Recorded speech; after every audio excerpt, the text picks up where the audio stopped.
오늘은 빛 대신 예수님이 우리의 마음에 오시면 우리가 어떻게 변화되는지 상고해 보겠습니다. 오늘 본문은 예수님이 빛으로 이 세상에 또 우리에게 오셨다라는 말씀이죠. 2000년 전에 예수님이 유대 땅에 오셨을 때의 유대 상황을 한마디로 표현하면 어둠, 밤이었다라는 겁니다. 정치적으로는요, 로마의 식민 지배를 받고 있었고 굉장한 억압과 통제가 있었습니다. 경제적으로는 막중한 세금이 부담되었고 경제는 침체되어 있었죠. 종교적으로는 더 심했습니다. 매우 타락해서 영적으로 하나님을 믿는다라고는 하지만 중심을 잃어버린 어둠의 종교였습니다.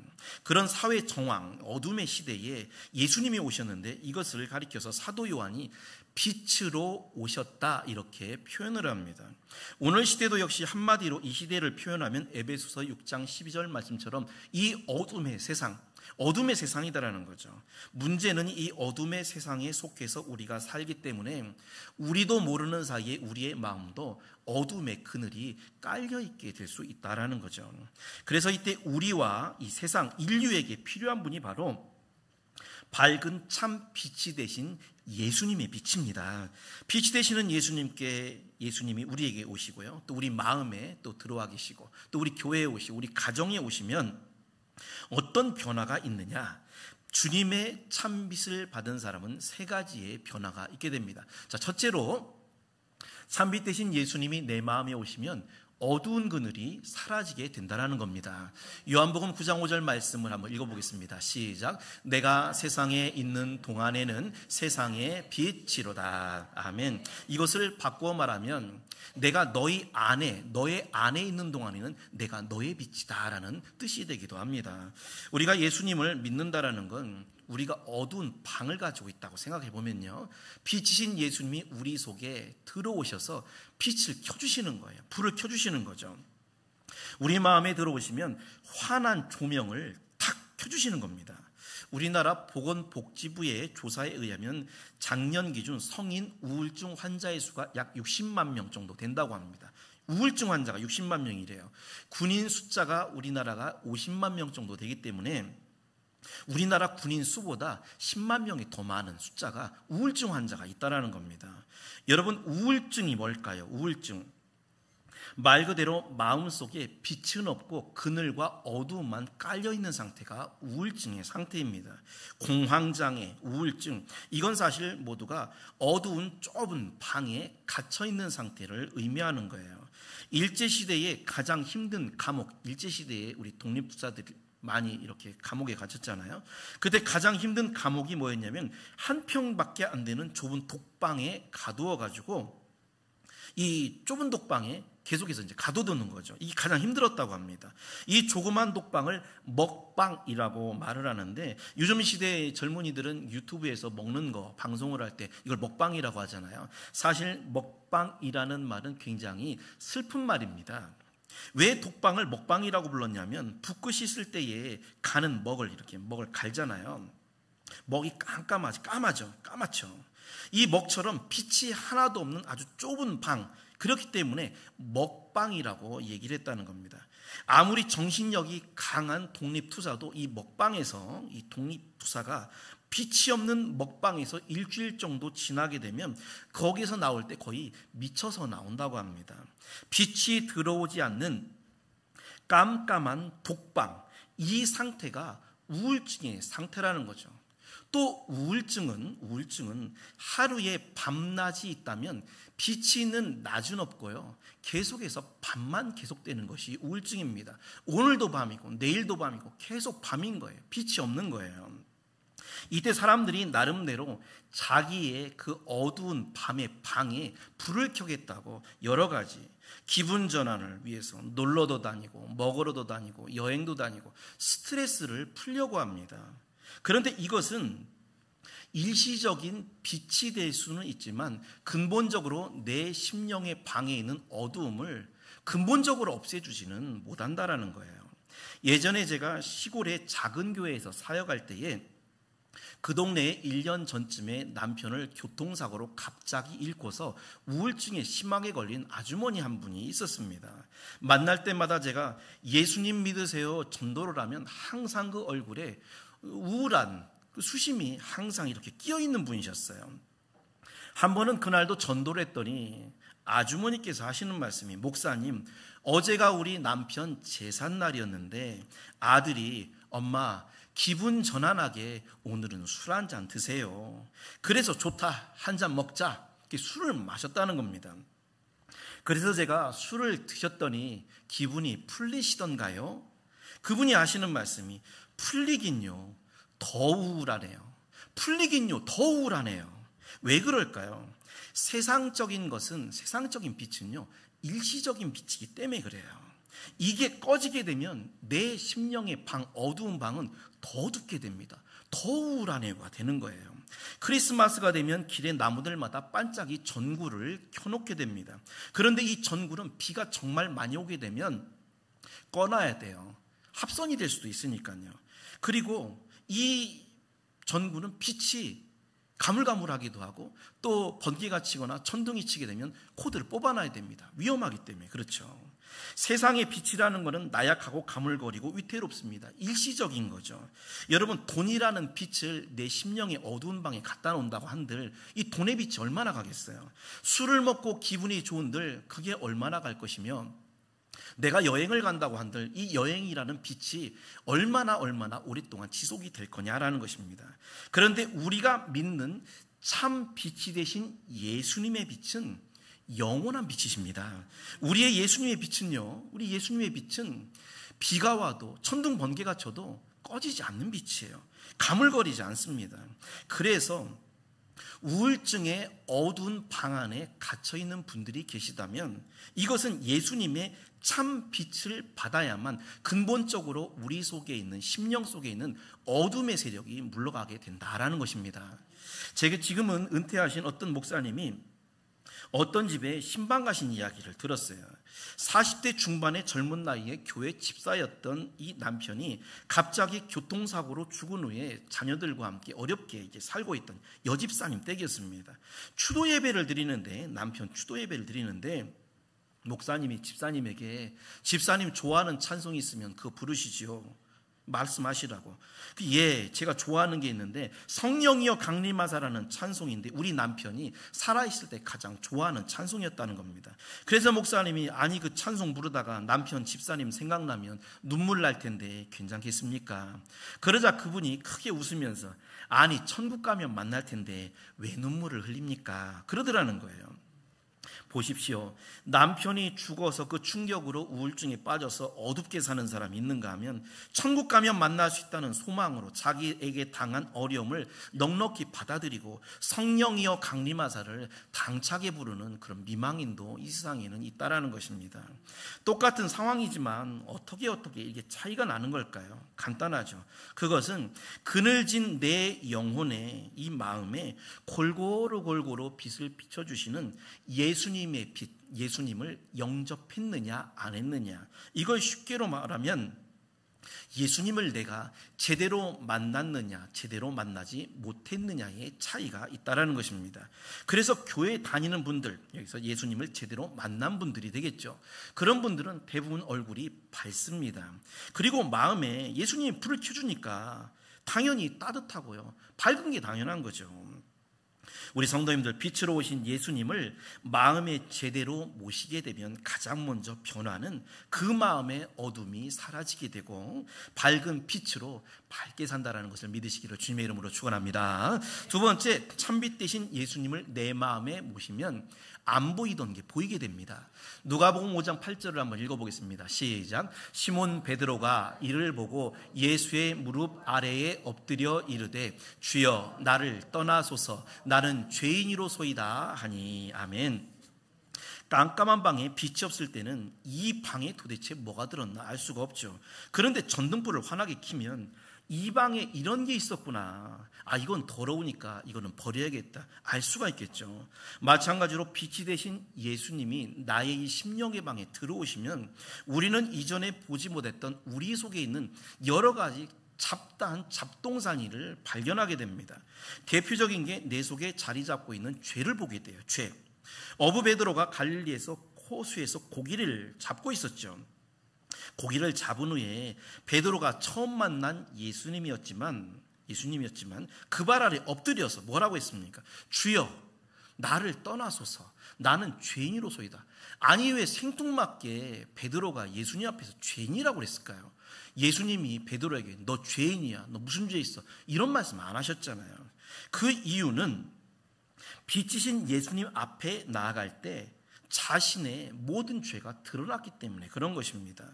여러분, 어두운 공간에 빛이 들어오면 감추인 게 다 드러나게 된다고 그랬죠. 우리 다 같이 누가복음 8장 17절 말씀을 한번 읽어보겠습니다. 시작. 숨은 것이 장차 드러나지 아니할 것이 없고 감추인 것이 장차 알려지고 나타나지 않을 것이 없느니라. 아멘. 우리 속에 죄는 숨겨져 있잖아요. 드러나지 않죠. 근데 결국 드러난다는 겁니다. 빛 대신 예수님을 믿기 전에는 내가 무슨 죄를 지었는지, 내가 또 어떤 죄가 있는지 이거를 잘 못 보게 돼요. 그래서 불신자들에게 죄 용서받고 예수님 믿으세요 하면 발끈 화를 냅니다. 내가 왜 죄인이냐 하는 거죠. 그것은 어둠 속에 있기 때문에 자기 자신을 못 봐서 그런 거예요. 빛 대신 주님을 마음속에 제대로 모시게 되면 이 작은 죄라도 드러나게 되고 그 죄로 우리는 죄인임을 알게 된다는 겁니다. 예전에 어떤 남자 집사님이 성경 공부를 할 때 말씀이 빛이잖아요. 말씀이. 그래서 성경 공부가 중요해요.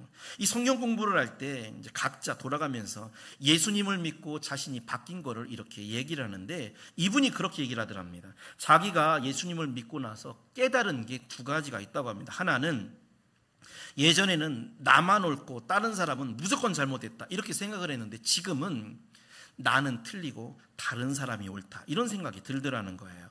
또 하나는 내가 정말 하나님 앞에서 죄가 많은 죄인이구나 이걸 알게 됐다는 거죠. 빛 대신 예수님, 말씀은 빛이죠. 예수님이 임재하시면 안 보이던 죄가 보이고 빛 대신 예수님이 임재하시면 그 속에 티끌과 같은 것도 보이게 되는 겁니다. 우리가 어두운 곳에서는요, 얼굴에 티나 점 안 보이죠. 다 안 보이잖아요. 그런데 밝은 햇빛에 나가면 우리가 얼마나 잘 보입니까? 주름도 다 보이고, 저도 주름 굉장히 많은데 햇빛에 나가면 다 보이잖아요. 사도 바울이 그랬죠. 디모데전서 1장 15절에 자기는 죄인 중에 괴수랍니다. 우리가 여기 앉은 저를 포함한 우리 성도님들이 그 사도 바울보다 의로운 사람은 아마 한 명도 없을 겁니다. 그런데 사도 바울은 왜 죄인 중에 괴수라고 했냐면 밝은 빛 대신 예수님을 제대로 심령에 모셨기 때문에 자신의 작은 허물도 아주 밝게 보였다라는 겁니다. 여러분, 빛이라는 건 사실대로 알려주는 거예요. 빛은 흰 것은 흰 것, 검은 것은 검다고 알려주죠. 더러운 건 더럽고 깨끗한 건 그대로 깨끗하게 보여줍니다. 그런데 세상의 빛은 있는 그대로를 보여주지 않습니다. 가짜 빛이죠.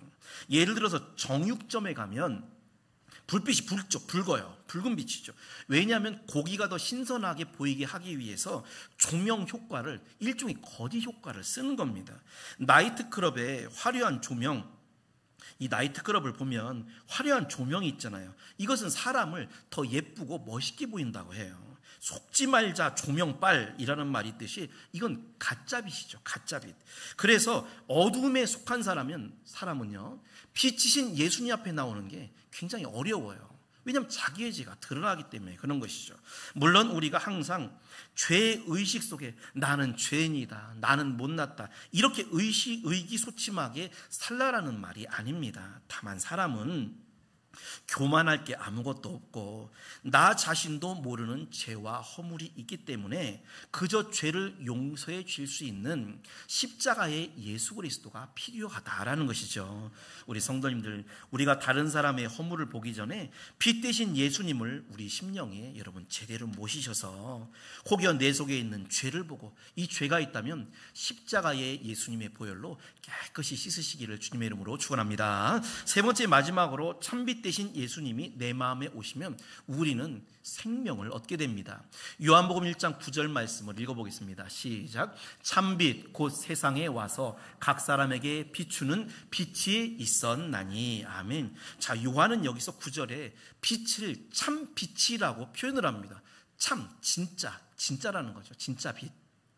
그러면 참빛이 있으면 반대로 거짓, 가짜빛이 있겠죠. 그러면 참빛과 가짜빛이 어떻게 차이가 날까요? 어떻게 구별을 할까요?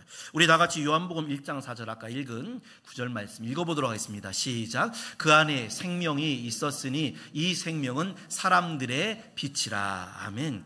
빛이 그 생명을 살리면요, 그건 참빛이에요. 그런데 생명을 못 살리면 이건 가짜빛입니다. 가짜빛. 예를 들어서 식물은 태양의 빛을 받아서 광합성 작용을 하고 식물이 필요한 유기물을 얻고 생장을 하게 되죠. 그런데 신기하게도 아무리 밝은 빛이라도 태양과 똑같은 룩스의 밝은 빛이 있더라도 형광등이나 전구는 그 빛은요, 식물에 광합성을 해줄 수가 없다라는 겁니다.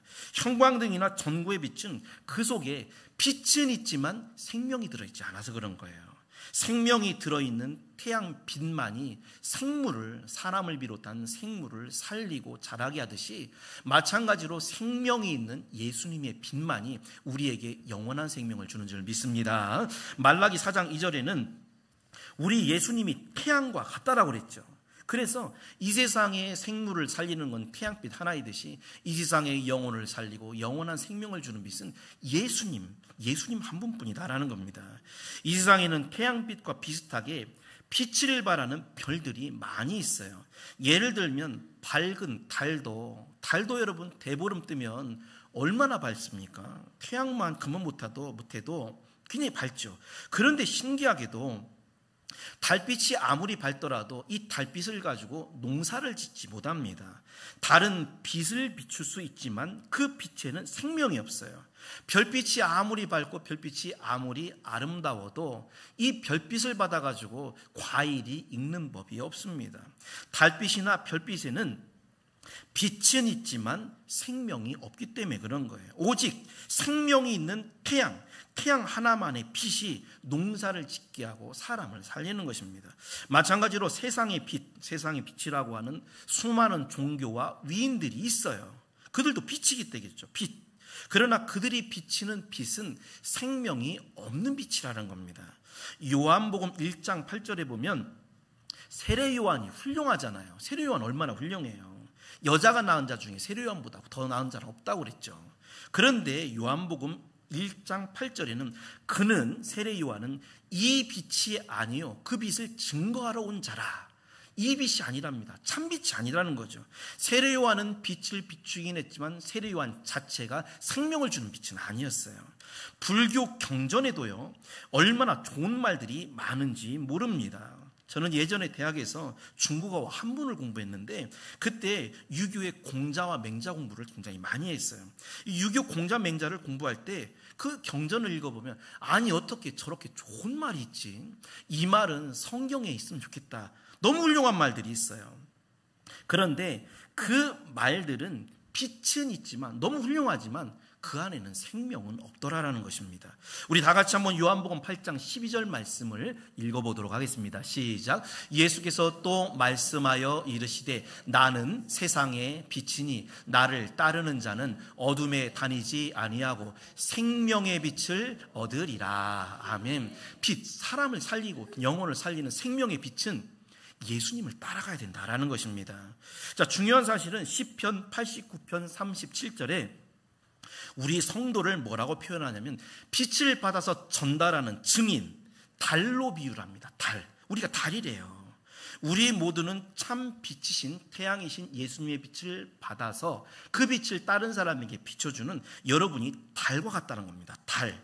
달은 스스로 빛을 내지 못하고 태양의 빛을 받아야 되듯이 우리는 우리 스스로 빛내는 사람들이 아니에요.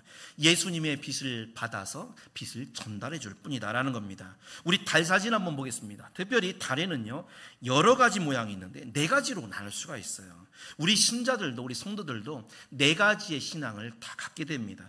달에는 초승달, 반달, 보름달 그리고 계기일식달이 있어요. 계기일식. 초승달은 한쪽 구성만 빛을 받는 달이죠. 그래서 이 초승달은요 초저녁에만 잠깐 비추다가 사라지게 됩니다. 반달은 말 그대로 태양빛을 반받은 거죠.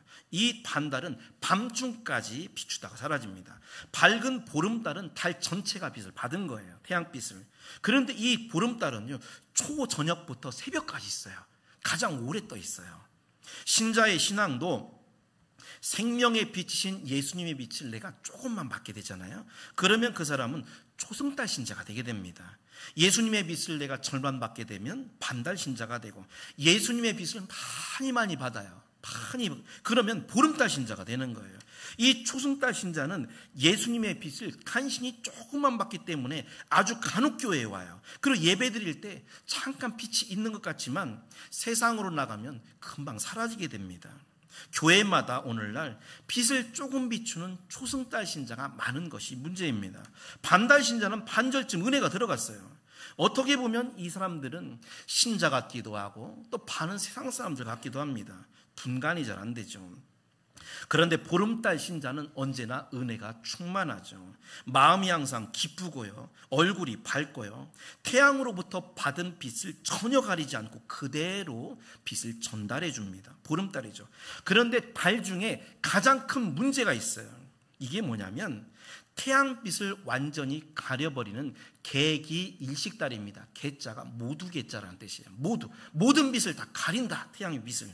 그래서 개기일식 현상의 달이 가장 안 좋은 겁니다. 마찬가지로 신자 중에 예수님의 영광을 완전히 다 가려버리는 신자, 이런 신자가 절대 돼서는 안 되는 거죠. 그러면 우리가 예수님의 이 참빛은 어떻게 언제 받게 될까요? 그것은 주일에 예수님의 빛을 받는 줄 믿습니다. 주일을 일요일이라고 하죠. 해 일자를 써서 태양을 상징하는 말입니다. 월, 화, 수, 목, 금, 토, 일, 각자의 요일마다 별들이 다 지정이 돼 있어요. 그런데 주일만, 일요일만 태양을 상징하는 날이에요. 그래서 주일은 우리가 예배를 드릴 때 의의 태양이 되시는 예수님의 빛을 우리가 지금 받고 있는 것입니다. 여러분이 지금 태양빛을, 예수님의 빛을 받고 있는 거예요. 어떤 책에서 읽은 건데, 사람의 눈에 붕대를 감아가지고 2주일을 못 보게 하면 시력이 급속히 떨어지게 된답니다. 마이너스로 떨어진대요. 그리고 한 달을 붕대로 감아가지고 한 달을 빛을 못 보게 하면 시력이 상실이 된다고 그래요. 영원히 잃어버리는 거죠. 시력 상실. 마찬가지로 참 빛이 되시는 예수님의 빛을 받는 날, 주일이죠. 일요일. 이 예배를 우리가 2주일 정도 빠지게 되잖아요. 그러면 영적 시력이 급속하게 떨어지게 돼요. 마이너스로 떨어지게 되는 거예요. 그래서 이런 분들은 신앙과 세상이 분간이 잘 안 돼요. 내가 이래도 되나 보다, 세상으로 나가도 되나 보다, 분간이 안 되기 때문에 시력이 떨어져서. 그런데 한 달 정도 예배를 빠져버리잖아요. 그러면 이게 완전히 영적 시력을 상실하게 됩니다. 예수님도 안 보여요. 교회도 안 보이게 되고 천국도 안 보이게 되고 구원도 멀리 가물가물하게 됩니다. 그리고 뭐가 보이게 되냐면 세상과 돈과 쾌락이 더 잘 보이게 되는 겁니다. 여러분, 사람의 인생은 생명이 있는 이 세상에 많은 빛이 있겠지만 생명이 있는 예수의 빛을 받아야 우리가 생명이 생장을 하게 되고, 이 성장한 생명을 통해서 영원한 생명을 가지고 천국에 들어가게 되는 겁니다. 그래서 주일이라는 날은, 일요일은 우린 주일이라고 하죠. 생명의 빛을 받는 날이다라는 것을 믿으시고, 이 시간도 여러분의 영혼에 예수님이 주시는 생명의 빛을 마음껏 충만하게 많이 받으시기를 주님의 이름으로 축원합니다. 결론적으로 여러분 마음속에 예수님이 들어와 계십니까? 예수님 들어와 계시나요? 참빛 되시는 예수님이 온전하게 들어오시면 세 가지가 반드시 변하게 됩니다. 첫째로는 마음속에 어두움이 사라지게 돼요. 예수님은 빛이잖아요. 빛. 마음속에 혹여라도 나는 어둠이 있다 하시는 분들은 여러분 주님께 기도하셔야 됩니다. 주님, 내 마음에 참빛 되시는 주님의 등불을 환하게 켜워 주옵소서. 그러면 빛 되신 주님이 분명히 내 마음에 빛을 켜워 주실 것입니다. 두 번째, 참빛 되신 예수님이 깜깜한 내 심령의 방에 오시면 안 보이던 게 보이게 돼요. 죄와 허물이 보이게 되죠. 그리고 그 죄를 청소할 수 있도록 예수님의 보혈을 흘려 주실 것입니다. 마지막으로 참빛 되신 예수님의 빛을 받으면 없던 생명이 있게 됩니다. 영원한 생명이죠. 세상에 빛을 내는 것은 많지만 생명이 들어있는 빛은 태양 하나듯이 마찬가지로 생명이 들어있는 참빛은 예수님 한 분뿐이다라는 것입니다. 이 생명의 빛을 받아야만 이 생명으로 영원한 천국의 생명을 얻게 됩니다. 우리 성도님들, 영적으로 어두운 마지막 시대, 말세 시대를 살아가는 우리에게 가장 필요한 분은 바로 참빛, 생명의 빛을 비춰주시는 예수 그리스도임을 기억하시고, 오늘도 거룩한 주의 날, 일요일 빛의 날, 이 시간 여러분의 마음에, 여러분의 가정에, 우리 교회에, 여러분의 일터에 참빛 되시는 생명의 빛, 예수님의 빛을 받고 예수님의 빛을 전달하는 그런 달과 같은 복된 신자가 되시기를 주님의 이름으로 축원합니다.